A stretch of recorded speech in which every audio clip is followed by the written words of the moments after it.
Bonjour à tous, j'espère que vous allez bien. Écoutez, moi ça va. Alors, petite vidéo toute simple et positive parce que avec tout ce qui se passe en ce moment, je pense que les gens sont totalement pris dans cette histoire d'élection. Donc maintenant, moi je ne vais pas parler de ça, ça ne m'intéresse pas et puis chacun est libre de voter comme il veut.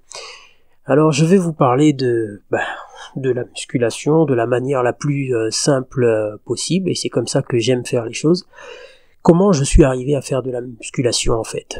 Alors c'est simple.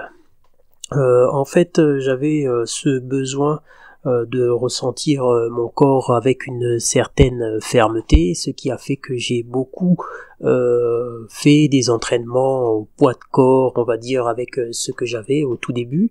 Et la véritable raison, en fait, on va dire qu'elle est un peu plus profonde que ça, parce que j'avais jadis mon père qui s'entretenait physiquement. Il s'entretenait en fait avec ce matériel, on va dire, qui a beaucoup marché dans les années 80. Je ne sais pas si vous avez entendu parler du Bullworker, c'était un système à air comprimé.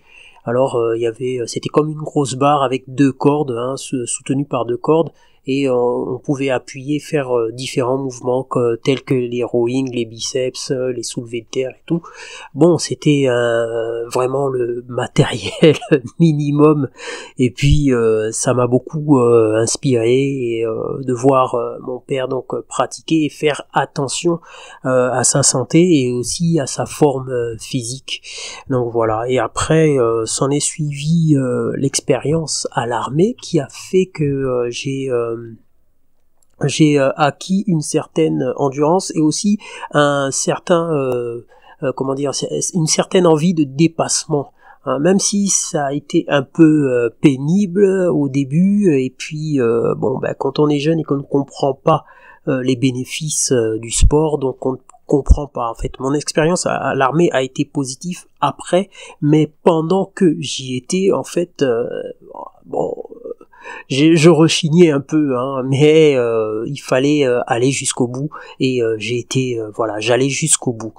Et qu'est-ce qui s'est passé donc lorsque j'ai fini l'armée? J'ai dû ensuite retrouver le domicile parental, et à partir de là, je me sentais très bien, je me sentais en forme une semaine après, mais 2 semaines après, j'avais commencé à voir qu'il y avait une certaine différence au niveau de ma forme physique. Je me disais, mais c'est pas possible, il y a quelque chose qui ne va pas, en fait, que se passe-t-il réellement? Et je me suis aperçu que je manquais, on va dire, de vigueur petit à petit. Un samedi, alors que j'avais envie de sortir, donc je m'habille et tout, je me dis, mais tiens, mais c'est bizarre, mais j'ai l'impression que mon corps est un peu mou. Et j'ai commencé à faire des footings, et il y a eu une petite amélioration, mais c'était pas ça encore.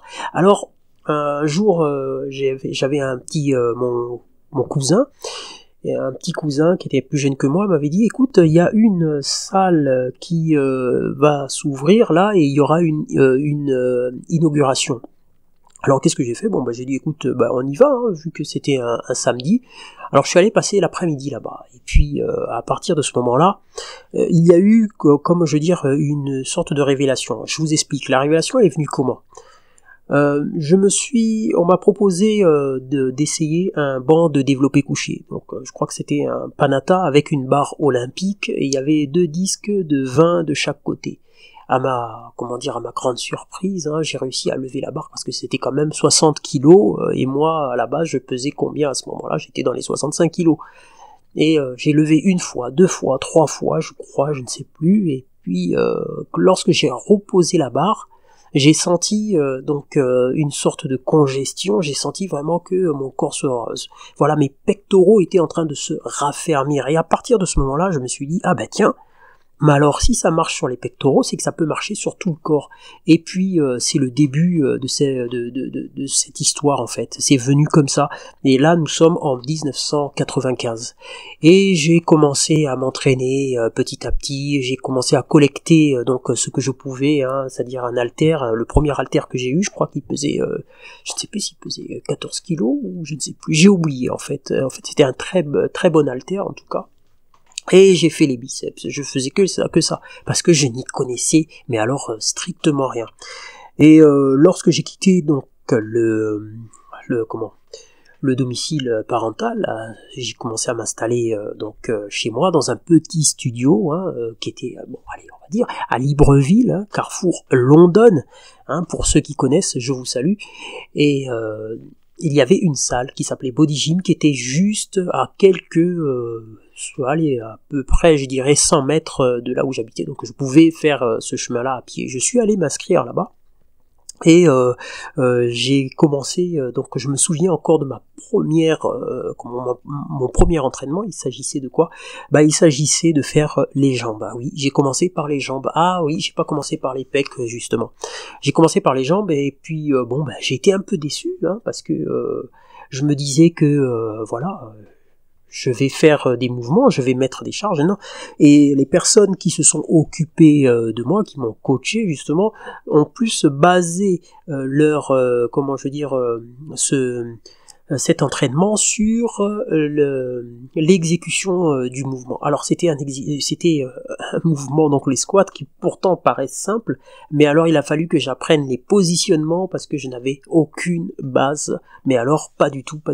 Donc j'ai dû faire des squats à la barre libre pendant toute la séance, et j'ai dû faire aussi, je sais plus, du leg extension, leg curl, et puis un peu de mollet, mais bon, l'essentiel pour moi je me disais, je vais faire des squats, je sais pas moi, à 50, 60, 70, 80 kilos peut-être.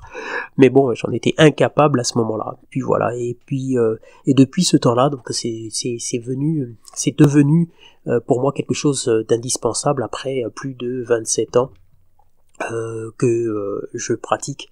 Et je suis vraiment heureux parce que je comprends une chose, c'est que en fait il faut construire une sorte de capital musculaire, parce que avec le temps on finit par avec le temps et le vieillissement, on finit par perdre justement de la masse musculaire, et il est important d'en avoir construit pour pouvoir en conserver un maximum dans les vieux jours, quoi. Et c'est très important, c'est vraiment très important à dire et aussi à comprendre, et c'est vraiment essentiel. Et ce qui est assez marrant entre guillemets avec la musculation, c'est que si on commence à faire de la paresse, la paresse s'installe, et puis on finit par espacer les entraînements, et puis on s'entraîne plus trop.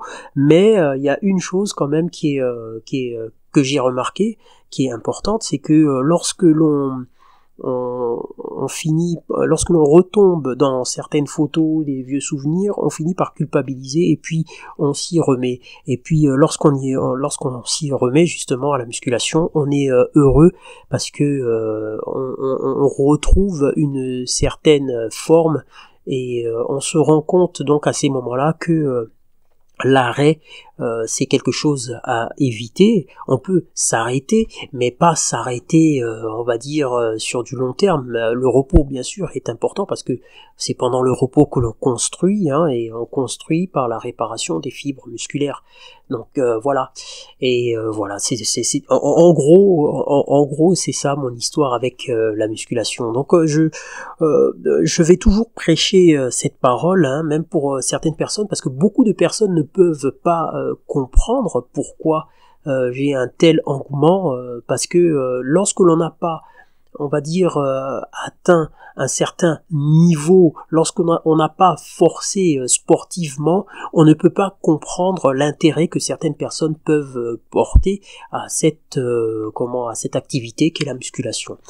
Voilà. Les amis, c'était juste une petite vidéo comme ça, pour me confier, et puis partager quelque chose de positif avec vous, surtout en cette période où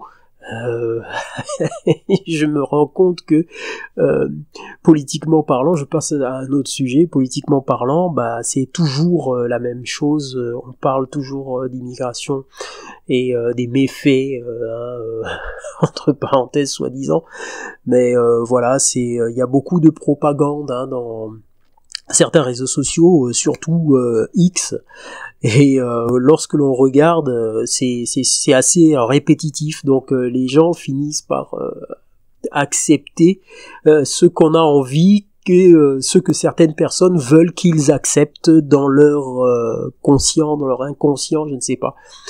Voilà. Les amis, si vous avez aimé cette vidéo, n'oubliez pas de liker, de partager, de vous abonner. Je vous répondrai si vous laissez un commentaire, bien entendu. Et faire de la vidéo sur YouTube reste un plaisir. C'est pourquoi je ne publie pas de façon régulière. Je publie lorsque j'en ai envie et lorsque j'ai le temps. Sur ce, je vous dis à très bientôt et portez-vous bien. Surtout, faites de la musculation. C'est super important pour votre santé mentale et physique. À très bientôt.